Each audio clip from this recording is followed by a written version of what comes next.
할렐루야.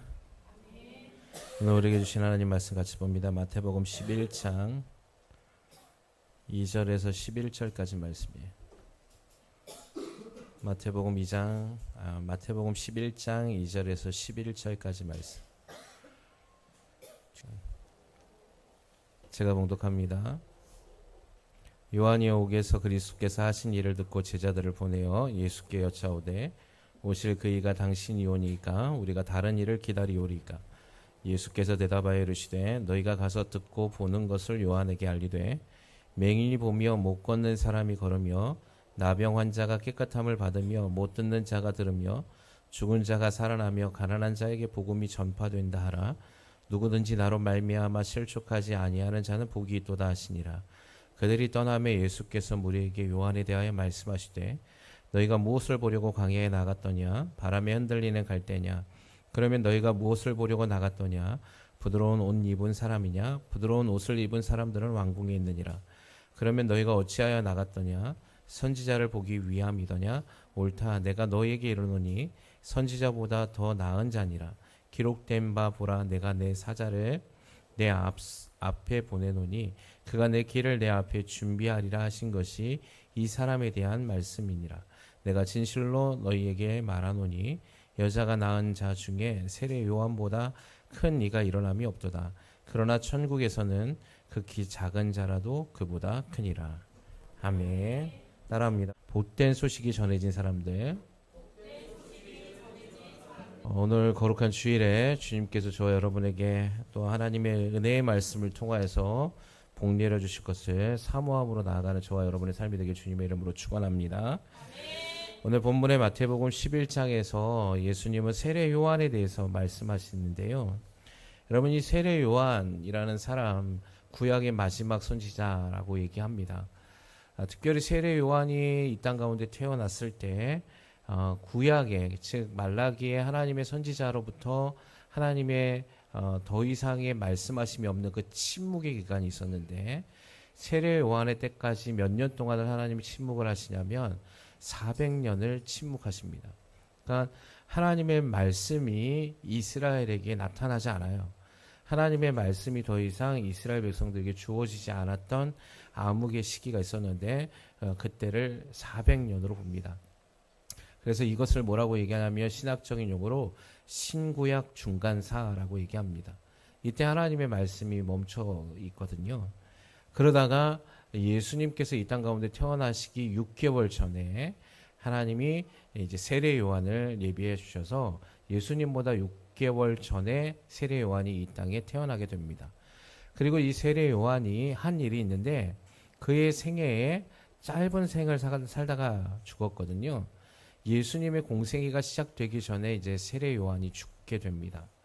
어쨌든 이 짧은 시간 동안에 세례 요한이 무슨 일을 했냐면 우리가 잘 알듯이 광야에서 외치는 소리가 있었는데 회개하라 천국이 가까이 왔다라는 말씀이었어요. 즉 주의 오실 길을 예비하는 자의 사명을 감당하기 위해서 광야에서 메뚜기와 석청을 먹고 낙타 털옷을 입고 늘 그곳에서 선포하는 것이 주의 오실 길을 예비하라. 그래서 너희는 주님이 가까이 왔으니 회개하고 천국이 가까이 왔음을 통하여서 너희 죄를 자복해라 라는 말씀이었습니다. 그럼 많은 사람들이 세례 요한에게 나왔어요. 마태복음 3장에 보면은 이렇게 얘기합니다. 그때에 세례 요한이 이르러 유대 광야에서 전파하여 말하되 회개하라 천국이 가까이 왔느니라 하였으니 그는 선지자 이사야를 통하여 말씀하신 자라 일렀으되 광야에 외치는 자의 소리가 있어 이르되 너희는 주의 길을 준비하라 그가 오실 길을 곧게 하라 하였느니라. 이때 예루살렘과 온 유대와 요단강 사방에서 다 그에게 나와 자기들의 죄를 자복하고 요단강에서 그에게 세례를 받더라라고 기록하고 있습니다. 그 세례 요한이 광야에서 오늘 주님의 예언적인 말씀 또 예언의 사명을 감당하고 있을 때 많은 사람들이 세례 요한에게 나왔습니다. 그리고 그들에게는 어떤 일을 했냐면 그들이 죄를 제복하고 자복하고 회개했을 때 세례 요한이 세례를 베풀게 됩니다. 여러분 세례라는 의미, 여러분 우리가 세례를 받으실 때 다 고백했겠지만 세례라는 것은 나는 죽고 이제 예수로 살겠다라는 신앙적 고백이거든요. 또 하나의 세례의 의미는 물속에 잠겼을 때 우리의 모든 더러워진 죄가 사해지고 다시 물 밖으로 나왔을 때는 깨끗해진 하나님의 정결한 하나님의 자녀로 다시 태어난다라는 상징적 의미가 있어요. 어쨌든 세례라는 건 나의 죄 사함의 고백이 있어야 세례가 진행되어지는 것입니다. 많은 사람들이 세례 요한에게 나와서 세례를 받았고 또 그의 소리를 듣고 자신의 죄를 자복하게 됐습니다. 근데 이 사람들은 공통적으로 어떤 사람들이었냐면 이 사람들은 가난한 사람들이었고 이 사람들은 병이 있는 사람들 또는 소외된 자들, 고아와 과부들 이런 사회의 약자들, 사회로부터 소외된 자들이 세례 요한에게 나오기 시작했다는 겁니다. 여러분 이들이 왜 많은 사람들이 세례 요한이 당대에 유명하지도 않았고 당대에 세례 요한이 잘 알지도 못했던 사람임에도 불구하고 세례 요한에게 많은 사람이 나왔냐면 여러분 구약의 400년의 선지자가 끊어졌다가 하나님의 말씀을 담대히 선포하는 선지자가 나타났기 때문입니다. 그래서 많은 이스라엘 사람들이 세례 요한에게 나왔고요. 그가 얘기할 때 이제 곧 메시아가 이 땅 가운데 도래할 것이다 라는 소망을 갖고 나오게 된 거예요. 왜냐하면 회개하라 천국이 가까이 왔다라고 말하였기 때문에 그렇습니다. 그런데 이때에 가난한 사람, 병든 사람, 고아와 객과 사회로부터의 약자에 소외된 사람들은 나왔는데 나오지 않은 부류들이 있어요. 이 사람들은 어떤 사람들이냐면 흔히 우리가 얘기하는 잘 나가는 사람들, 돈이 있는 사람들, 빽이 있는 사람들, 힘이 있는 사람들이 나오지 않습니다. 여러분 특별히 이 당시에 바리새인과 서기관들이라고 우리가 들어봤을 겁니다. 이 바리새인들과 서기관들을 주님께서 굉장히 강한 어조로 책망을 많이 하셨거든요. 근데 주님이 이 땅 가운데 오셔가지고 바리새인들과 서기관들을 많이 책망했는데 이 당시 당대의 바리새인들과 서기관들은 어떤 사람이냐면 종교적인 위치에서 볼 때 지도자급에 있었던 사람들이었어요. 그러니까 많은 사람들 유대인들이 바리새인들과 서기관들을 볼 때 믿음은 이렇게 지켜야 되는 거야. 믿음의 삶은 이렇게 살아야 되는 거야 라고 생각할 정도로 그들은 자신의 신앙의 생활에 있어서 그들의 믿음의 생활에 있어서 자신들은 모범이 되고 하나님도 자신들의 이 삶을 통하여서 자신들을 기뻐 받아주실 거라고 생각했던 사람들이 바리새인이요 서기관 또 사두개인들이었습니다. 그때 오늘 마태복음 3장에도 동일하게 요한에게 이 바리새인들과 사두개인들이 나와요. 그때 요한이 이렇게 얘기합니다. 3장 7절에 보니까 요한이 많은 바리새인들과 사두개인들이 세례 베푸는 대로 오는 것을 보고 이르되 독사의 자식들아 누가 너희를 가르쳐 임박한 진노를 피하라 하더냐. 그러므로 회개에 합당한 열매를 맺고 속으로 아브라함이 우리의 조상이라 생각하지 말라. 내가 너희에게 이르노니 하나님이 능히 이 돌들로도 아브라함의 자손이 되게 하시리라 라고 얘기합니다. 굉장히 심한 말을 한 거죠. 많은 바리새인들과 사두개인이 요한이 세례 베푸는 데로 왔는데 그들에게 요한이 하는 말이 뭐냐면 이 독사의 자식들아 이렇게 얘기했어요. 여러분 이 독사 이게 뭡니까? 이 악한 사단을 상징할 때 이 뱀을 나타내잖아요. 이 독사의 자식들아 했던 건 너는 이 악한 마귀의 자식들아 이렇게 얘기한 겁니다. 여러분 이 소리 듣고 여러분 기분 좋을 사람은 어떻겠어요? 여러분 우리 교회 안에서 믿음의 연수가 10년 후 20년 지난 우리 집사님들 또 때로는 다른 교회에서 권사님들이 계신다고 생각해 보세요. 이들이 믿음의 생활을 열심히 했는데 어떤 목사님이 오시더니 그 집사님들 막 권사님 장로님들 향해서 이 독사의 자식들아 막 이러면 상처받고 교회 나가지 않겠어요? 그렇죠? 예, 세례 요한이 막 그렇게 얘기하는 겁니다. 특별히 이 사람들 어떤 사람들이었어요? 당시에 사회적 지위가 지도자로서의 많은 사람들이 믿음의 신앙의 선생님이라고 불렀던 사람들이잖아요. 야, 믿음은 이렇게 하는 거야. 믿음은 너희의 뜻대로 하는 게 아니라 구약의 율법과 전승을 따라서 지켜야 되는 거야 라고 그 율법에 있는 그것을 어떻게든 지켜내려고 노력했던 사람들이 바리새인이요 사두개인들이었거든요. 여러분, 특별히 바리새인들은 중산층에 있는 사람들이 많았다고 합니다. 그리고 이 바리새인들은 뭘 했냐면, 뭘 중요시 여겼냐면 구약의 율법, 여러분 구약의 율법은 모세 오경을 얘기하는데, 이 구약의 율법과 더불어서 무엇을 따랐냐면 전승을 따랐어요. 그 전승이 뭐냐면, 이 구약의 율법의 모세 오경을 가지고 연구했던 선생님들 있잖아요. 랍비들의 가르침, 그들이 해석한 주석의 내용들, 이런 걸 전승이라고 얘기합니다. 그래서 구약의 율법과 전승을 두 개를 다 중요하게 여겨서 바리새인들은 이것을 가르치고 따랐던 사람들이 바로 바리새인들이었어요. 특별히 이 바리새인들이 신학적 학식이 조금 부족했을 때는 서기관들, 이걸 연구하는 사람들이었는데, 이 서기관들의 이야기도 다 참고하고 어떻게 해서든 하나님의 말씀의 진리를 밝혀 알려고 노력했던 사람이죠. 그 중에 바울이 이 바리새파에서 학문을 연구했던, 그것도 배웠던 사람이에요. 그 바리새파에서 굉장히 당대에 두 사람의 유명한 선생님이 있었는데, 그 중에 한 사람이 가말리엘이라는 사람이었어요. 거기에서 이 문화생으로 바울이 공부를 했거든요. 그래서 이 바리새인들은 굉장히 신앙에 대해선 자부심이 굉장히 강했습니다. 또 하나 사두개인들이 있었는데, 이 사두개인들은 조금 바리새인들과는 좀 달랐는데, 무엇이 달랐냐면, 이 사두개인들은 무조건 전승은 중요하지 않다고 가르쳤어요. 뭐냐면, 이거는 너희가 전해져 내려오는 이 하나님의 율법에서 인간이 해석해낸 얘기이기 때문에 사두개인들은 무조건 모세 오경인 율법만이 정통이다, 이렇게 얘기했어요. 그러다 보니까 이제 모세 오경의 율법만을 지키고 그걸 따라가려고 하다 보니까 무엇을 안 믿었냐면 부활을 믿지 않았습니다.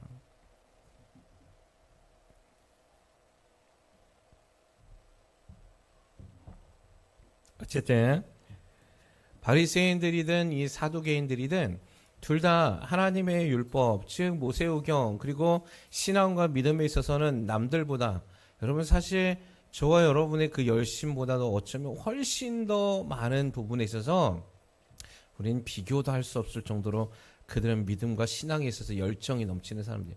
여러분, 그들은 모든 삶의 목숨을 다 어디다 걸었냐면 자신들이 가르치는 율법과 전승을 따라가는 삶을 살기로 결정했다는 겁니다. 근데 왜 우리는 바리새인들과 서기관들을, 사두개인들을 욕합니까? 예수님이 그들을 책망하셨기 때문이라고만 생각하는 거예요. 여러분, 사실 바리새인들과 사두개인들의 그런 어떤 신앙의 열정을 우리가 본받아야 합니다. 할렐루야. 여러분, 우리는 그들을 따라갈 수 없어요. 뭐 예전에도 제가 얘기했지만 우리가 유대인들을 전도하러 우리가 나가야 됩니다, 막 이러는데, 여러분, 유대인들이 우리가 얘기하는 거 콧방귀도 안 낄 겁니다. 왜냐하면 기독교인들의 믿음의 수준이 자기들이 봤을 땐 형편없거든요. 예. 여러분, 그 사람들은 기도의 시간이 정해진 대로 기도합니다. 절대로 빼먹지 않습니다. 그들은 그리고 또 뭐합니까? 모세오경이 율법이기 때문에 이걸 암송시킵니다, 어릴 때부터. 그리고 또 뭐합니까? 여러분, 거룩한 안식을 철저하게 지켜내거든요, 하나님의 말씀에 따라서. 그리고 그들은 고아와 각각 객을 도우라는 이 하나님의 말씀을 따라서, 여러분 지금도 유대인들 가운데 이 신앙의 전통을 유지하는 사람들은 뭐 하는 줄 아십니까? 안식일 전에 전봇대 같은 가로수 같은 데다가 거기다가 이런 상자들 같은 걸 놓거나 아니면 박스채 자들이 안식일을 지키기 위해 샀던 일부의 과일들을 놓고 갑니다. 왜? 가난하고 그걸 지킬 수 없는, 먹을 것이 없는 자들을 위해서 그걸 내버려 두는 거예요. 왜냐하면 하나님 그걸 명령하셨잖아요. 그들을 돌보라고. 그래서 지금도 그렇게 합니다. 더 나아가서 어떻게 한다 그랬어요? 일하지 말라 하니까 안식일에는 엘리베이터 누르는 것도 일이라고 생각해서 무조건 엘리베이터 다층에 쓸 수 있도록 만들어놨고, 에어컨이나 난방기구도 그걸 돌리는 것을 일이라고 생각해서 자동 타이머를 맞춰놔서 안식일은 다 자동으로 돌아가게 해놨어요. 굉장히 신앙에 있어서 열정이 넘친다는 것이죠. 여러분, 그럼에도 불구하고 예수님이 또 오늘 세례 요한이 그들을 뭐라고 얘기했어요? 독사의 자식들이라고 그랬어요. 회칠한 무덤이라고 그랬습니다. 예. 여러분, 무덤에 회칠했다는 건 뭡니까? 무덤은 죽은 거잖아요.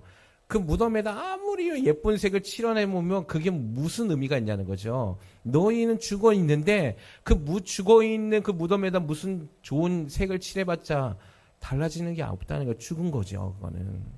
그래서 그들의 신앙이 뭐라 그랬습니까? 너희는 회칠한 무덤 같다 그랬어요.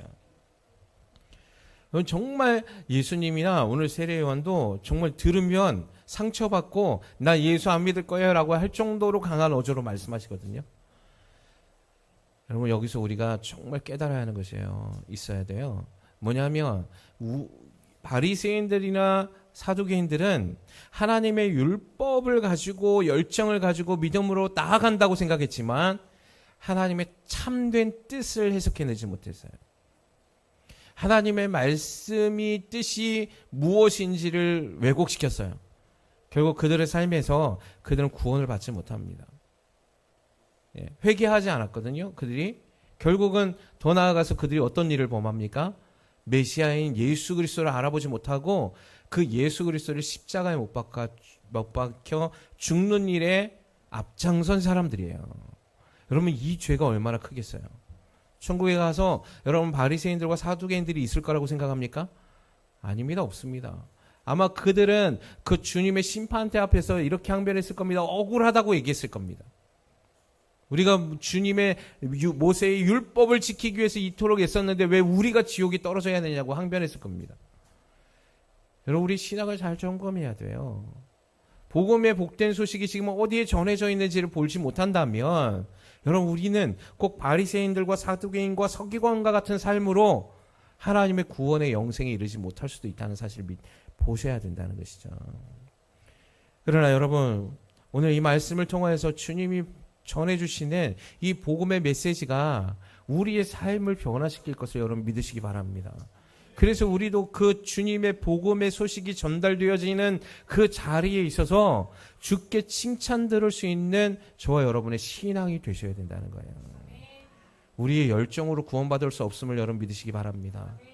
여러분의 그런 어떠한 하소연이나 항변을 통하여서 하나님 나는 억울합니다 한다 해서 우리가 구원받는 게 아니라는 거예요. 성경에는 동일하게 얘기합니다. 구원을 받는 자는 성경이 분명히 얘기하고 있어요. 뭐냐면 아버지의 뜻대로 행하는 자라야 구원을 받는다고 얘기합니다. 아멘이십니까?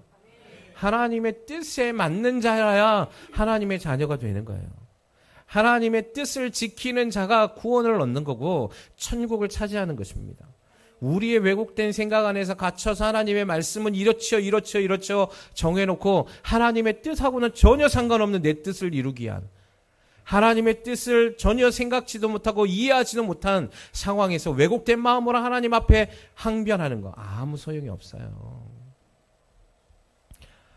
여러분, 오늘 마태복음 11장에 보면 예수님께서 요한의 제자들이 이렇게 질문해요. 요한이 옥에서 그리스도께서 하신 일을 듣고 제자들을 보내어서 예수께서 여짜오되 오실 그이가 당신입니까? 우리가 다른 일을 기다려야 합니까? 라고 질문합니다. 여러분, 세례 요한도 헷갈렸어요. 예수를 보았고 예수님이 오실 길을 준비했던 세례 요한도 안에서 의심이 들었어요. 왜 의심이 들었을까요? 여러분, 세례 요한이 회개의 세례를 전파했거든요. 뭐라고 얘기하냐면 회개하라, 천국이 가까이 왔다. 즉 이 말이 뭐냐면 너희가 회개해라, 주님이 오신다. 주님이 오신다는 걸 세례 요한은 뭘로 해석했냐면 심판으로 해석했습니다. 그래서 그래서 독사의 자식들아라고 얘기하면서 뭐라 했어요? 바리새인들과 사두개인들에게 임박한 진노를 너희가 피할 줄 너희가 생각하지 말아라, 이렇게 얘기했어요. 그러니까 세례 요한은 메시아가 올 것을 준비했지만 그 메시아가 오음을 통하여서 심판이 일어날 것이다라고 믿었던 거예요. 그런데 세례 요한이 예수님의 공생애가 시작되자마자 어떻게 됐습니까? 헤롯에게 붙잡혀서 옥에 갇히게 되죠. 예수님이 옥에 갇혀 있던 세례 요한에게 아무런 기별을 넣지 않습니다. 그 세례 요한이 그곳에서 있으니까 너무 답답한 거예요. 아니, 메시아가 오셨는데 세례 요한은 뭘 바랐다고요? 하나님의 나라가 이제 이 땅에 이루어져서 로마를 정복하고 심판하셔서 하나님의 메시아로서의 왕으로 오실 일을 기대했는데 그리고 그는 그걸 믿고 선포했는데 예수님의 사역이 아무런 징조도 또 그런 일을 전해주는 일도 없는 거예요. 그래서 세례 요한이 뭐라고 얘기하냐면 제자들을 보내서 오실 그이가 당신이 맞습니까? 한번 물어봐라 라고 얘기한 겁니다. 잘못 알고 있었던 거죠, 세례 요한도. 그때에 오늘 마태복음 11장에 예수께서 뭐라고 얘기하냐면 이렇게 얘기합니다. 요한의 제자들에게 이렇게 얘기해요. 예수께서 대답하여 이르시되 너희가 가서 듣고 보는 것을 요한에게 전하라 라고 얘기합니다. 자, 5절. 맹인이 못 보며 못 걷는 사람이 걸으며 나병 환자가 깨끗함을 받으며 못 듣는 자가 들으며 죽은 자가 살아나며 가난한 자에게 복음이 전파된다 하라. 세례 요한은 이 얘기를 듣고 아마 믿었을 겁니다. 아, 이것이 주님의 뜻이구나. 여러분, 주님이 오늘 보세요. 천국, 즉 메시아가 온 징표를 통해서 알려주는데 어떤 사람들에게 나타나셨는지를 보셔야 돼요. 자, 5절 한번 띄워보세요. 오늘 본문의 말씀 마태복음 11장 5절 우리 한번 같이 크게 한번 읽어볼까요? 자, 시작.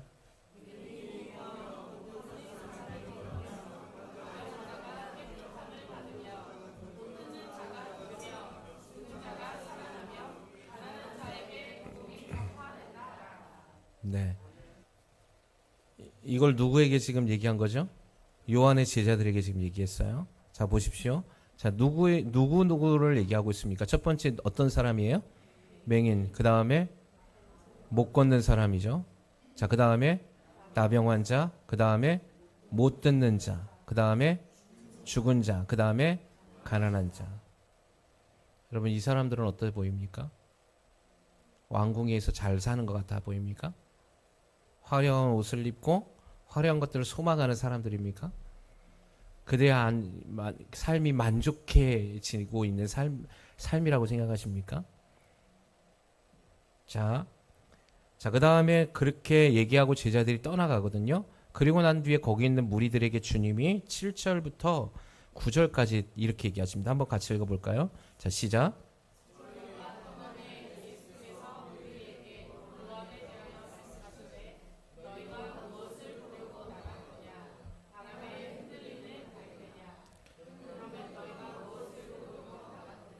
부드러운 옷 입은 사람이냐?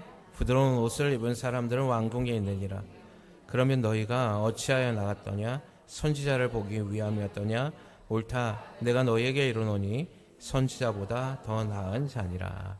아멘. 자, 주님이 말씀하셔요. 요한의 제자들이 떠나가고 난 다음에 거기 있는 무리들에게 이렇게 얘기합니다. 무리들이 지금 어디 있습니까? 광야에 있죠. 광야에서 이렇게 얘기합니다. 너희가 무엇을 보려고 여기 나왔니? 광야에 뭐가 있어요? 광야에 뭐가 있어요? 여기는 갈대밖에 더 있겠어요? 그죠? 그럼 네가 갈대를 보기 위해서 나왔니? 아니잖아요, 그 사람들이. 그러면 무엇을 보기 위해서 나왔냐? 다시 물어봐요. 그러면 여기 있는 옷, 부드러운 옷, 멋진 옷, 채색 옷, 비단 옷 입은 사람들 보기 위해서 여기 왔니? 거기 그런 사람들이 있어요, 없어요? 없죠? 그러니까 이런 사람들은 다 어디 있는 거죠? 왕궁에 있죠. 그러면 그런 사람들 보려면 왕궁에 가야지. 그런 사람들은 왕궁에 있잖아요. 그러면 너희가 그런 사람도 아니고 갈 때도 아니고 그럼 왜 나왔냐? 이렇게 물어봐요. 그럼 보려고 온 게 누구였어요? 선지자죠. 세례 요한. 맞다는 겁니다. 여러분, 예수님이 세례 요한보다 더 크시죠? 할렐루야. 여러분, 여기 있는 지금 무리들 마태복음 11장에 온 사람들은 다 누구를 보기 위해서 나온 거죠? 예수를 보기 위해서 나온 겁니다. 예수님 어디 계십니까? 왕궁에 계십니까? 아니에요. 왕궁에 있지 않습니다. 예수님 어디 계셨어요? 광야에 있었어요. 예수님 어디 계셨어요? 가난한 자들에게 있었어요. 예수님 어디 계십니까? 병든 자에게 있었어요. 예수님 어디 계십니까? 못 보고 못 걷는 자들을 위해 계셨고, 예수님은 소외되고 가난하고 이 땅 가운데 질병으로 허덕이고 고통 가운데 있는 자들을 그들과 함께 계셨다는 것을 우리가 보아야 한다는 겁니다. 할렐루야. 그러나 반대로 바리새인들과 사두개인들은 어디 있었습니까? 사두개인들은 귀족층이에요. 이 사람들은 왕권 중심으로 귀족층 출신들이에요. 바리새인들도 중산층 이상의 사람들이에요. 이 사람들은 다 누구하고 친했습니까? 누구하고 화친했습니까? 로마의 권력자들, 왕족들, 귀족들하고 있으면서 자기들의 힘을 과시했고, 자기들이 지금 이 위치에 올라온 건 하나님의 모세오경의 율법을 지킴을 통하여서 복받았다고 착각한 거예요. 아니죠. 사랑하는 취하는 교회 성도 여러분, 오늘 저와 여러분이 예수를 보기 위해 이 자리에 나왔음을 저는 믿습니다. 여러분, 그것을 믿으십니까? 그렇게 위해서 나오신 걸 여러분 알고 계시죠? 여러분, 무엇을 위해서 나오셨습니까? 무엇을 보기 위해 나왔습니까? 여러분의 성공을 위해서 나왔습니까? 여러분의 질병 치유를 위해서 나왔습니까? 여러분의 자녀의 잘됨을 위해서 나왔습니까? 아니면 여러분의 사업 성공을 위해서 나왔습니까? 아니면 여러분의 가정을 위해서 나왔습니까? 이거 점검해야 돼요. 우리는 꽤 많은 시간을 바리새인들과 사두개인과 같은 생각으로 왜곡되어서 주님을 보지 못합니다. 교회는 나오는데 진정한 참된 생명이시요 참된 나의 구원자이신 예수를 만나러 나와야 되는데 아닌 거예요. 어떤 분들은 자기의 사업의 유익을 위해서 나온다고 얘기해요. 얼마 전에 한 분을 이분은 예수 안 믿었는데 이분하고 얘기를 하다가 교회에 대해서 우리 교회 목사하고 또 사모님이니까 사모님 얘기하다가 이분이 얘기하는 거야. 자기도 교회는 다녀봤대요. 예전에 좀 큰 교회 다녀봤대요. 그거 왜 다녔습니까? 그랬더니 자기가 사업차 많은 사람들에게 홍보 좀 하려고 좀 다녀봤대요. 여러분 큰 교회에 이런 사람들이 없는 것 같습니까? 많이 있습니다. 여러분 선거철만 되면 정치인들이 교회 종교 많이 찾아다니잖아요. 이유가 뭡니까? 자기 뽑아달라고 인사하러 다니는 거 아니겠어요? 그래서 제가 알기로는 분당의 우리 교회 이찬수 목사님은 선거철에 절대로 정치인들 교회 못 오게 합니다. 예. 그런 사람들 믿지 않는 사람들이라고 칩시다. 그럼 믿는 저와 여러분은요? 오늘 이 자리에 무엇 때문에 나와 있습니까? 복 받기 위해서 나왔습니까? 저와 여러분이 생각하는 복의 기준이 무엇인지를 잘못 알고 있다면 우리도 오늘 주님이 말씀하시는 바리새인들과 사두개인들처럼 회칠한 무덤이요 독사의 자식들이다라고 주님 말씀하시지 않을까요? 여러분의 신앙은 가난해져야 합니다. 할렐루야. 심령이 가난한 자는 천국이 그들의 것이미로다. 아멘이십니까? 근데 우리는 너무 심령이 가난하지 않습니다. 상하고 통회하는 자들을 주님이 찾는 거예요. 왜 가난한 자들을 찾아가신 줄 아십니까? 있는 자들은 많이 있기 때문에, 가난한 자는 없기 때문에 예수님이 그들에게 있게 하기 위해서 찾아간 게 아니에요. 여러분 이 당시에 가난한 자들은 어떤 마음으로 주님을 찾아왔겠습니까? 이들이 지금 병들고 고통 가운데 있을 때 예수님이 어딜 가신지 그곳에 따라왔던 이들의 마음의 심령을 여러분 보셔야 돼요. 이들에게 있어서 하루하루가 지옥이에요. 이들에게는 하루하루가 무엇을 먹을까 마실까 입을까에 대한 염려, 당장 오늘 먹지 못하면 죽을 것 같은 고통, 당장 오늘 이 시간 입지 못하면 추워서 죽을 것 같은 아픔, 당장 오늘 이 시간 내 자녀가 먹지 못하면 내 자녀가 죽을 것 같은 고통. 여러분 로마의 식민지 아래에서 이들이 얼마나 편하게 살겠어요? 집이라고 있어 봤겠어요? 옷이라도 있어 봤겠어요? 여러분 그래서 여기 성경에는 여러분 겉옷을 가져간 자는 그날 밤이 되거든 밤 전에 돌려주라고 얘기합니다. 왜냐하면 이 당시의 겉옷은 저녁에 잘 때 이불과 같은 역할을 하거든요.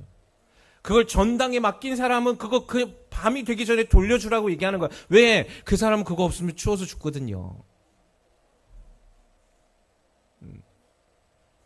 예수님은요, 왜 이들을 만나셨냐면, 이들은요, 자기의 힘 있는 자들 찾아가서 도와달라고 얘기해 본 적이 없을까요? 있죠. 그러나 그들을 찾아갔을 때 그들은 무엇을 했겠어요? 멸시했겠죠. 여러분, 바리새인들과 사기관들이 왜 죄인이냐면, 이 당시에 이렇게 병이 있는 자들, 가난한 자들, 아픔이 있는 자들을 죄인이라고 취급했습니다. 너희가 죄가 있기 때문에 질병에 걸린 것이지, 너희가 죄가 있으니까 가난하게 된 건 아니겠느냐라고 얘기했다는 거죠. 예수님은 이런 자들과 함께 하시지 않았습니다. 그래서 자신들이 맹인임에도 맹인인 줄 모르는, 자신들이 영적인 세계의 분별도 못하면서 앞도 못 보는 자들이, 그들이 정치적으로 그걸 이용하면서 자기의 부와 권세를 이용해서 그 위치를 지켜내려고 했다. 그래서 예수가 싫었던 거예요. 자신들의 가르침하고 달랐고, 그 예수님이 이 땅 가운데 오셔서 그런 자들과 함께 할 때 무리가 모여드니까 자신들의 바리새인들과 사기꾼들의 그 기득권층이 무너질까 봐 두려웠던 거예요. 그들의 눈에는 종교적 열심은 있으나 생명이신 예수가 없었어요. 바리새인들과 사두개인들에게는 그들은 아브라함의 자손이라고 착각했어요. 그 세례 요한이 뭐라 그랬습니까? 너희가 아브라함의 자손이라 생각하지 말라 그랬어요. 하나님은 능히 이 돌들로도 아브라함의 자손이 되게 하시리라. 그들은 아브라함의 자손이라는 자존감이 엄청나게 셌거든요. 그 자존감, 그 귀족주의 중심, 그들의 율법주의 정신이 그들을 생명에서 사망으로 옮겨내는 거예요. 그러나 주님은 가난한 자들의 그 마음을 아셨습니다.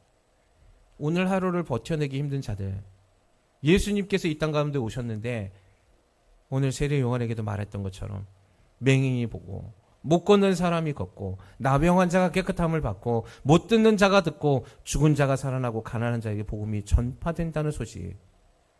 그러면 이 얘기를 들었을 때 이 사람들 어땠을까요? 그거 진짜야 아니야? 이렇게 생각할까요? 아니에요. 이 사람들은 이걸 그냥 물에 빠지는 사람이 실 한 가닥에 붙잡고 싶은 심정으로 주님을 찾아가는 겁니다. 그 주님이 계신 곳에서 자기들의 그 고통과 자기들의 그 아픔을 이해해주고 치료해주시고 먹게 하시는 그 주님이 있으면 믿고 나아가는 거예요. 그 마음을 상하고 통회하는 마음이라고요. 할렐루야. 우리 마음이 부유해졌다는 게 뭔지 아십니까? 주님을 찾지 않는다는 겁니다. 가난한 자들은 주님을 찾을 수밖에 없어요. 사회로부터 배척당하고 누구에게도 하소연할 수 없는 사람들은 주님을 찾는 겁니다. 그래서 그 기도 응답이 빠른 거예요. 그래서 그런 자들의 기도를 하나님이 듣고 계시는 거예요. 교회가 너무 부유해졌어요. 상하고 통회하는 마음이 없어요. 그저 주님이 복을 주시든 주님이 나와 함께 하시든 별로 관심이 없어요. 그저 주일에, 거룩한 주일에 내가 믿으니 교회는 다니고 그리스도인이니 세례는 받았으니 주님 말씀하신 예배는 드리라 하고 하니 적당히 와서 예배 드리고 적당히 와서 기도하고 적당히 와서 예물 좀 드리면 구원을 얻을 거라는 착각 속에서 살아가고 있는 것 같습니다. 아니에요. 그렇지 않습니다. 왜 우리 교회에 하나님 치유하는 교회를 세우셨습니까? 이 일을 행하라는 것이죠. 이 빛을 전하라는 거예요. 죽어져가는 수많은 영혼들이 상하고 통회하는 심령으로 지금도 오늘 이 시대를 살아가고 있는 많은 사람들이 누구에게도 하소연할 수 없을 때 주님이 계십니다. 주님이 빛이십니다. 주님이 여러분을 살리십니다. 라는 복음의 메시지를 전하기를 원하셔서 우리 교회를 세우신 거라는 거예요. 지금도 병들고 지쳐있는 수많은 사람들이 있잖아요. 그런데 왜 우리는 거기에 관심이 없습니까? 그것이 주님의 뜻이요. 그것이 우리의 교회를 세우신 하나님의 목적이라면 오늘 하루를 살아도 주님 마음을 시원케 해드리는 교회가 되기를 원한다면 이 마음을 가져야죠. 사랑하는 취하는 교회 성도 여러분, 여러분이 이 마음으로 주님 만나길 주님의 이름으로 축원합니다. 여러분이 상하고 통회하는 심령이 돼서 그 주님을 만나고 그 빛을 전해받으면 여러분은 그 빛을 전달할 수 있는 복음의 도구가 될 수 있는 거예요. 상하고 통회한 심령이 없어 본 사람은 메마른 심령이 됩니다. 주님의 은혜를 갈망하지 않기에 주님의 그 은혜의 생수를 내 마음의 그릇에 한 방울도 채울 수가 없는 거예요. 주님 오늘 우리에게 도전하시는 것입니다.